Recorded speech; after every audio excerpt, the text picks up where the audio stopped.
자, 한석희 과학을 말하다 58강 216쪽부터 시작됩니다. 하나님의 활동을 어떻게 볼 것인가 라는 6장에 해당합니다. 원래 세 단락으로 나눈다고 앞에서 말씀드렸습니다. 하나님의 활동, 하나님의 창조, 그리고 이 세상의 생명 현상, 과학적인 설명, 이러한 여러 가지 관점들 사이에서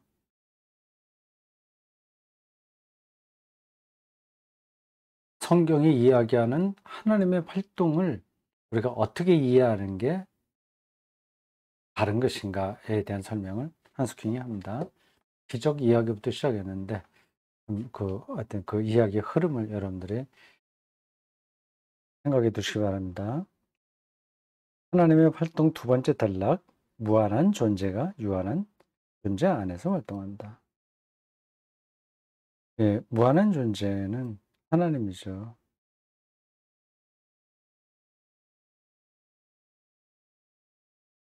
유한한 존재는 이 세계에 있는 모든 것들입니다. 지구도 유한한 존재고요. 인간은 말할 것도 없고요. 무한과 유한의 관계를 설명합니다. 하나님은 영으로서 세상 안에 있고 세상은 하나님 안에 있다. 이게 좀 말이 잘 안 되는 것처럼 느껴지죠. 뭐 안에 있다면 하나는 바깥에 있어야 되는데 서로가 안에 있냐 하는 거예요. 근대적 진화적 실제 이해의 근거는 바로 이 내재성 안의 초월성이다. 내재성 안의 초월성. 기억해 두셔야 되겠습니다.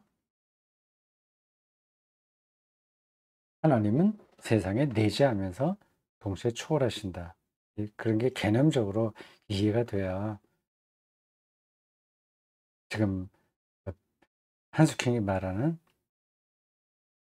이 창조와 과학의 관계 속에서 하나님의 활동 개념이 무엇인지 알 수 있습니다.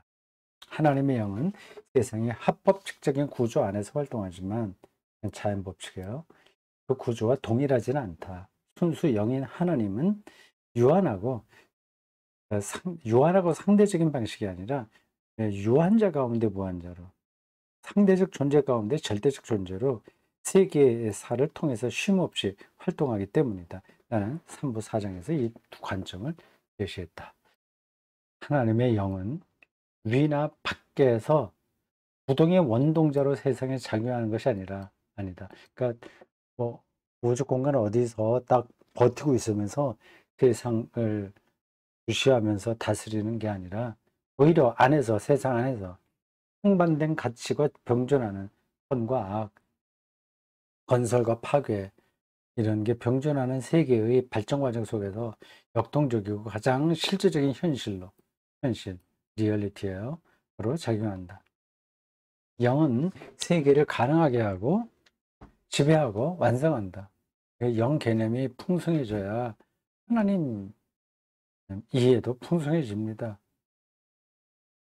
영을 이해하려면 활동 현상, 자연과학의 진화의 방식들, 물리학의 세계 이런 것들도 알아야 되죠. 영은 세상사를 초월해 있지 않으며 고통으로 점철된 세상사 가운데서 인간과 사물 안에서 계속해서 반복되는 전치사입니다. 가운데서, 안에서 그들과 함께 활동한다. 함께, 가운데, 그리고 안에 함께 활동한다. 하나님의 영 자체가 세상사의 원천이요, 중심이며 목표다. 하나님의 영은 개별적 세상사의 특별히 중요한 시점이나 공백을 노려 활동하지 않는다. 예, 어떤 빈 구석, 자연과학이 말하지 못한 빈 구석, 이런 게 아니다. 오히려 창조하고 완성하는 근원적 지주로 법칙과 우연의 세계 속에서 끊임없이 활동한다. 쉼 없이. 세계 도처에 내재하면서도 세계를 초월하는, 내재하면서 동시에 초월하는 세계의 주제자로서 스스로 만든 법칙을 존중한다. 공을 던졌는데 기도한다고 해서 툭 떨어지는 게 아닙니다. 갑자기 떨어지지 않아요. 날아갈 만큼 날아가요. 중력 법칙을 벗어나지 않습니다. 기도한다고 해서 사람이 뭐 몇백 년 사는 게 아닙니다. 죽을 병이 낫는 것도 아닙니다. 나을 수도 있어요. 기도하지 않아도 나을 수 있습니다. 그 문제는 자연 법칙을 존중한다. 또한 영은 모든 부정적인 것마저 포괄하고 고통, 의로운 자의 고난, 뭐 이런 것들 우리가 알 수 없는 그 부정적인 마저 포괄하고 모든 것을 지배하는 세상사의 의미 근거이기도 하다. 물론 이것은 믿음 속에서만 받아들여지고 이해될 수 있다. 순전히 실증주의적 자연과학 안에서 사는 사람들은 이걸 인정하지 않습니다. 뭘 해? 그런 거 궁극적인 실제는 없어. 이런 식이죠. 좀 더 정교한 논의를 통해 부질없는 오해를 피하자. 3번으로 나옵니다. 신은 세계와 경쟁하지 않는다. 자연과학과 경쟁하지 않습니다. 신학은. 자연과학이 말하는 그 원리를 다 받아들입니다. 잘못된 게 아닌 한 다른 것으로 인정받는 그런 자연과학 원칙들을 신학은 다 받아들입니다. 경쟁하지 않는다는 거예요.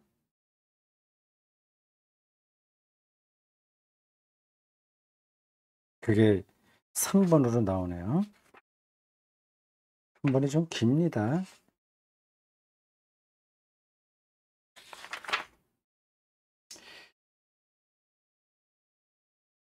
세계, 세계냐? 냐를 붙여야 돼요. 세계냐? 신이냐는 양자택일의 문제가 아니라는 것이 이제 분명해졌다. 신이 없는 세계도 없고, 신과 세계가 같은 것도 아니다. 무신론도 아니고, 범신론도 아니다. 신은 세계 안에 있고, 세계는 신 안에 있다. 이런 것들을 어린아이들은 이해하지 못합니다. 이건 개념적인 거기 때문에요. 따라서 신과 세계, 신과 인간은 한 편이 이기면 다른 편은 져야 하는 유한한 제로섬, 제로네 썸이냐. 이런 경쟁적 인과성으로 병존하는 것이 아니라 서로의 내면에 공존하고 있다. 자연과학은 자연과학의 길을 가면 되는 거예요. 신학은 신학의 길을 가면 됩니다. 신이 정녕 무한하고 모든 것을 포괄하는 세계와 인간의 영적 근원, 근간, 근본, 의미라면 유한한 인간이 이길 때 신이 전부를 잃는 것이 아니라 신도 함께 승리할 것이 분명하기 때문이다. 과학적으로 어떤 차원의 인간이 도달하게 된다면 그것은 신이 지는 게 아니라 인간의 승리와 더불어 하나님이 승리하는 겁니다. 몇몇 영어권 신유물론자들과 세세한 부분까지 논쟁을 벌인 키스워드는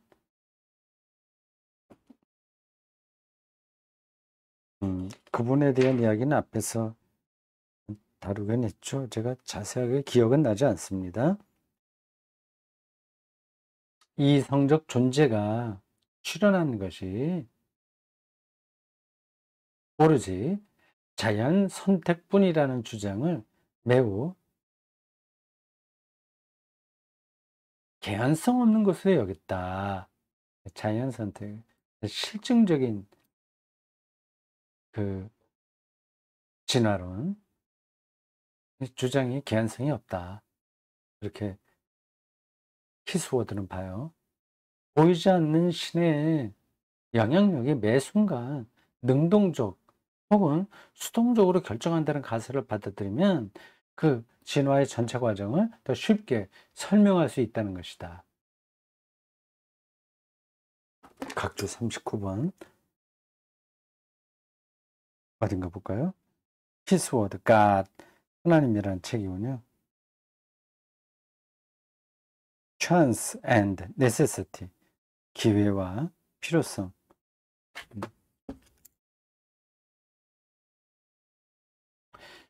자연과학과 신학의 대화에 진력한 생화학자이고 신학자인 아서 피코크는 우주에 끼친 신의 영향과 특별한 섭리를 물리학적 범주들을 가지고 이해시키려고 노력했다.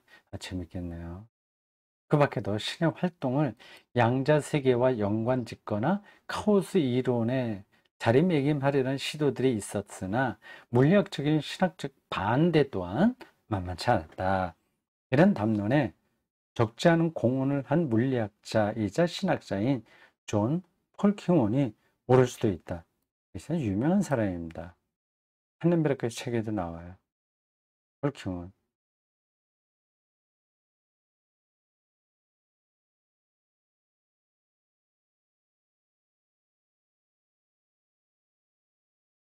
그가 뭐라고 얘기했나요? 여기 인용했습니다.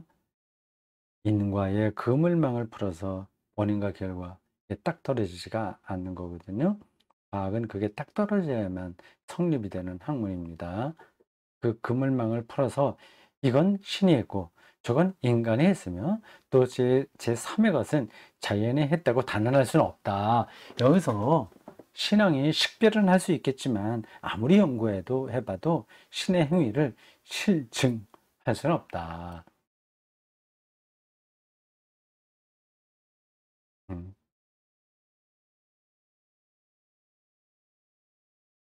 따라서 모든 것을 포괄하는 우주의 창조 계획은 올바로 이해되어야 된다. 그 관계 설정을 잘해야 된다는 겁니다.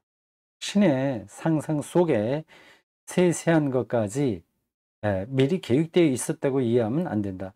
그러니까 신이 뭐 2020년과 21년에는 뭐 바이러스 코로나19를 이렇게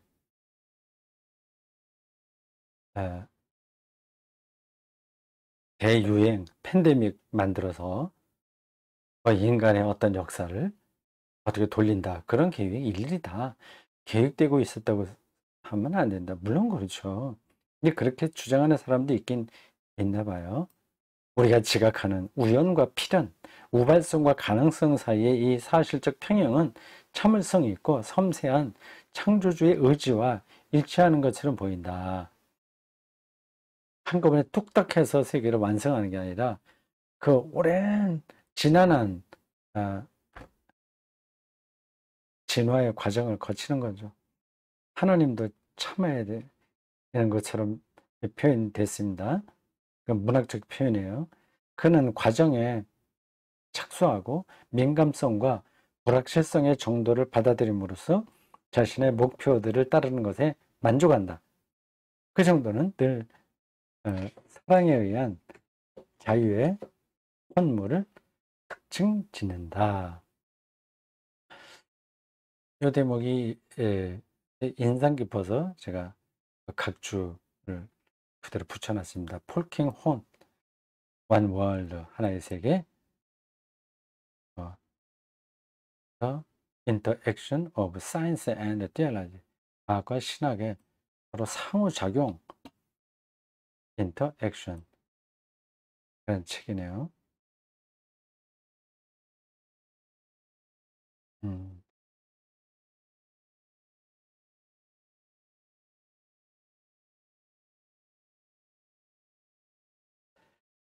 자, 잠시 멈추려고 했는데 아니네요. F8.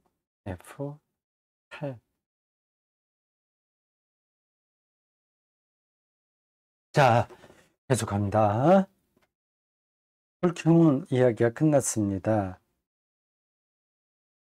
따라서 신학은 자기에게 무리한 요구를 하지 말 것이며, 그렇죠. 창조과류에 속한 사람들이 무리한 요구를 하는 겁니다. 호기심을 너무 앞세우지 말 것이다. 나는 저 유명한 은총 논쟁을 기억한다. 16세기, 17세기 은총과 자유에 관한 가장 중요한 논쟁이다. 당시 사람들은 신의 섭리와 전능, 그리고 인간의 자유를 어떻게 결합할 수 있는지 그 수수께끼를 풀고자 했다. 그렇죠. 도미니코회와 예수회의 끊임없는 논쟁과 가톨릭 전통입니다. 120차례가 넘는 로마 회의를 거친 후 1611년 교황 바오로 5세는 쌍방이 서로 이단시하는 것을 금했다. 그때 가톨릭 교회에서 심각했나 보죠. 적절한 시기에 공포될 줄 알았던 당시 교황의 선언을 오늘날까지 기다리고 있다. 이단시하지 말고 좀 기다려봐라. 그 정도로 그 임시 방편으로 봉합하고 지나맞는 것 같습니다. 하지만 그것은 오늘날 어느 때보다 더 불필요해져 버렸다. 누가 옳으냐 그러냐 결정하기는 할 필요가 없다고 하는 거죠. 중요한 것은 수수께끼 풀이가 아니라 헤아릴 길 없는 신 자체의 활동이 헤아릴 길 없는 신 자체의 활동이 간직한 신비라는 것을 대부분의 신학자가 인식한 것이다. 이것은 미리 결정되어 있는 과정들뿐 아니라 진화가 촉진시키는 수많은 우연의 과정들까지 전지전능한 신이 어떻게 예견할 수 있는지에 관한 물음에도 적용될 수 있을 것이다. 네, 그것은 하나님 활동의 신비로 묻어둬야지 일일이 어디서 어디까지는 신이 한 거고 어디까지는 뭐 자연이 한 거고 이런 거를 우리가 확정할 수 없다는 겁니다. 신비는 신비로 남겨두는 게 바른 자세죠. 나는 신과 우주, 신과 인간이 자연과학을 하는 인간이죠. 어떻게 협업하고 있느냐 하는 방법이 아니라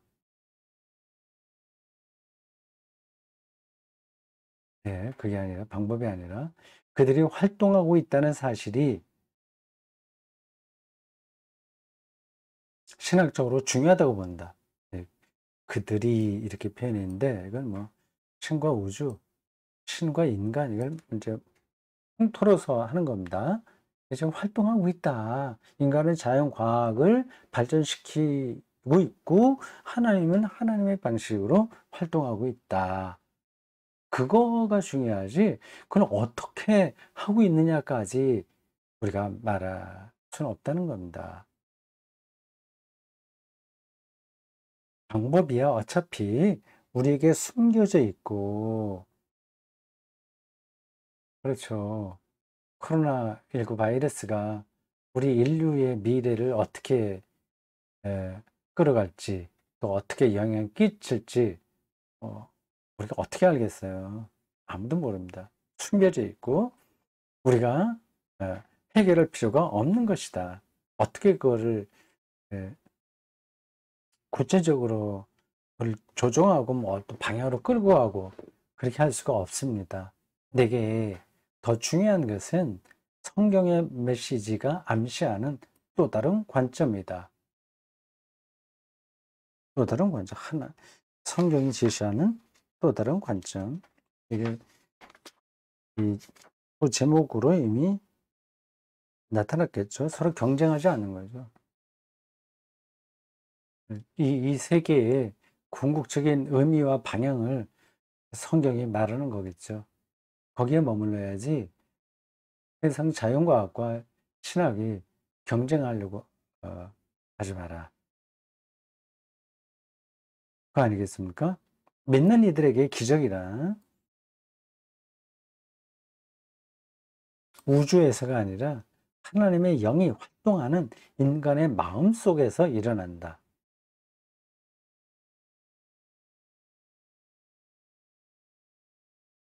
마음 속에서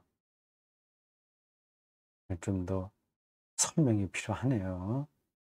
한스킹이 어떤 뜻으로 이 이야기를 하는지 말입니다. 바오로 사도에 따르면 그것은 거룩하지 못한 인간의 영, 거룩하지 못한 인간의 영, 악한 영이죠. 시대의 영, 악하지 못한, 거룩하지 못한 이게 여기 각각 다 붙는 겁니다. 거룩하지 못한 시대의 영, 거룩하지 못한 교회의 영, 거룩하지 못한 직무의 영, 직무, 제도죠. 사제, 목사, 노예, 이런 것들, 제도의 영, 거룩하지 못한 광신의 영이 아니라 자기가 불고 싶을 때 불고 싶은 곳으로 부는 자유와 사랑의 영, 바로 그 성령이다. 그 성령이 우리 마음속에서 활동하신다는 거죠. 그럼 그러한 영에 사로잡혀서 자연과학을 할 사람은 하고 또 교회 봉사할 사람 봉사하면서 하나님의 활동을 펼쳐가면 되지 않냐, 그런 입장으로 보입니다. 뭐, 뭐 틀리지 않은 거죠. 하나님의 선물은 시련의 세월 속에서도 청할 수 있다. 시련의 세월, 뭐 전쟁이 일어날 수도 있고요, 팬데믹이 일어날 수도 있고, 또 자연과학이 너무 드시게 막 사람들을 생각을 지배함으로써 이 교회에 완전히 등을 돌리게 하는 때라고 하더라도 그것도 다 시련의 세월인데, 그래도 그 영을 청할 수 있다. 성령이여 오소서라고 말이죠. 뉘라서 그런 때가 없겠는가. 우리가 저 인생의 나락에 떨어져도 그 성령과 함께 할 수 있는 겁니다. 이로써 평화, 정의, 기쁨, 사랑, 희망, 감사를 늘 새롭게 맛보며 자유롭게 살고 활동하는 것이다. 이 마지막 대목에 와서는 설교처럼 글이 정리됐습니다. 난 이거 옳다고 생각합니다. 바람직한 자세라고 생각합니다. 신학이 하는 작업도 결국은 설교와 다를 게 없어요. 신학은 설교여야 합니다. 신학적인 정보를 통해서 기독교인들이 성령의 의지에서 살도록 도와주는 역할이거든요. 신학이라고 하는 게. 칼바르트도 그런 차원에서 신학을 교회의 기능이다 얘기했습니다. 그러니까 교회와 관련이 없는 신학은 가능하지 않다는 겁니다. 그러니까 신앙에 연관되지 않은 신학은 없는 거죠. 예, 평화, 기억해야 될 단어입니다. 정의, 기쁨, 사랑, 희망, 감사를 새롭게 이게 중요한 거예요. 새롭게.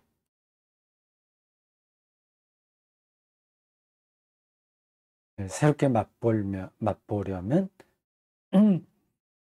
우리가 성령에 민감해야 하다 할 정도로 반응해야 되겠죠. 자유롭게 살고 활동하는 것이다. 나는 1200년경 캔터베리의 영국이죠. 캔터베리의 스티븐 랭턴 주교가 지은 오소서 성령이여. 유명한 문장입니다. 이것도 외워둬야 되겠어요. 저도. 베니 상테 스피리투스.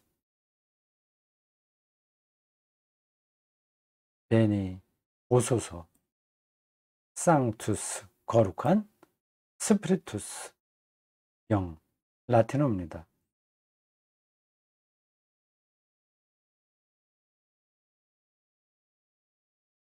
우리가 동양 종교나 동양 철학을 전공하려면 한자를 잘 알아야 되듯이 신학을 공부하려면 이 라틴어도 잘 알아야 됩니다.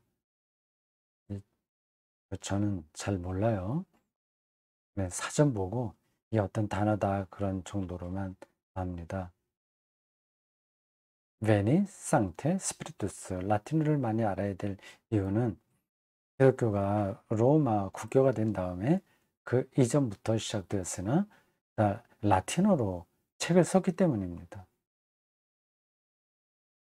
성령이여 오소서 성령이여 베니 상테 스피리투스 베니 상테 스피리투스 베니 상테 스피리투스 베니 상테 스피리투스보다 더 아름다운 성령 찬가를 알지 못한다. 이런 제목의 성령 찬가가 있네요. 이 찬가는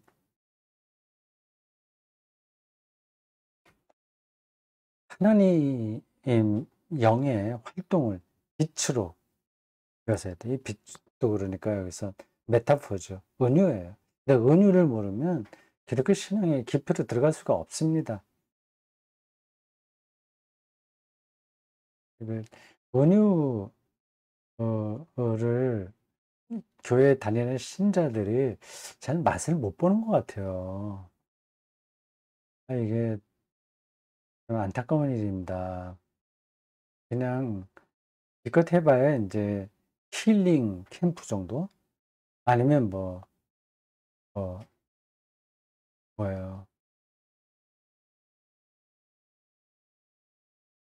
종교 동아리, 대학생들 무슨 동아리 정도? 아니면 좀 더 비판적으로 본다면 노인들 불러다가 뭐 오락을 시켜 드리고 뭐 비싼 물건 파는 거 있지 않습니까? 그런 비슷한 수준의 모습들이 교회 안에 있잖아요. 그러니까 메타포를 전혀 느끼지 못합니다. 기껏 해봐야 좀 착한 사람 되는 거 거기에 머물러 있죠. 여기 몇 연을 뽑아 옮긴다. 그게 굉장히 긴가 보죠. 이 기도문이 Veni Sancte Spiritus 찬란한 빛, 너 된 광채여 당신의 빛으로 당신을 믿는 이들의 마음 깊은 곳에 채워주소서. 이 빛을 성령으로 생각하시면 됩니다. 성령. 거룩한 영. 느낄 수 있는 사람만 느끼는 거죠. 당신 이름 없이는 사람 안에 아무것도 가치 있는 것도 없고 아무것도 해롭지 않은 것 없나이다.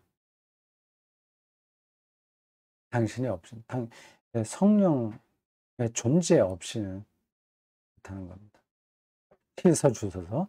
우리의 죄 많은 더러움 산만한 거죠. 내 생각이.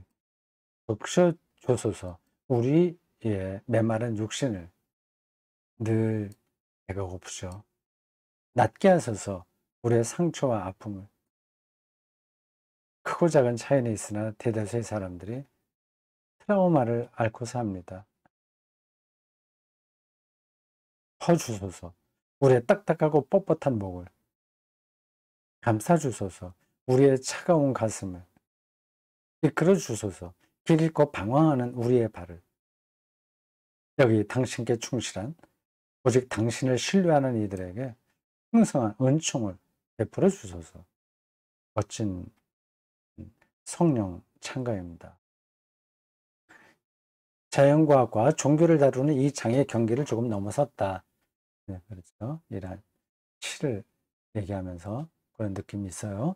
내가 알기로 생리학자들은 이런 감동을 마음이 아니라 뇌에 자리매김하고 전부 물리 생화학적 과정으로 규정한다. 이제 이 문제와 대결하자. 이제 본격적으로 뇌과학하고 그런 생화학 그 문제를 거론하려고 하는가 봐요. 제5부에서는 인류의 기원, 뇌와 정신의 문제, 뇌 연구와 자유의 경험, 그리고 몇몇 다른 문제를 다룰 것이다. 기대가 됩니다. 5부에는 인류의 기원이에요. 4부까지 끝났습니다. 첨단의 자연과학, 생물학이라고 할 수 있는 뇌과학까지 다루네요. 참, 한스킹이 대단합니다. 신학자가 그런 문제까지 자신있게 이렇게 다룰 수 있는 사람들이 몇 명이나 되겠습니까?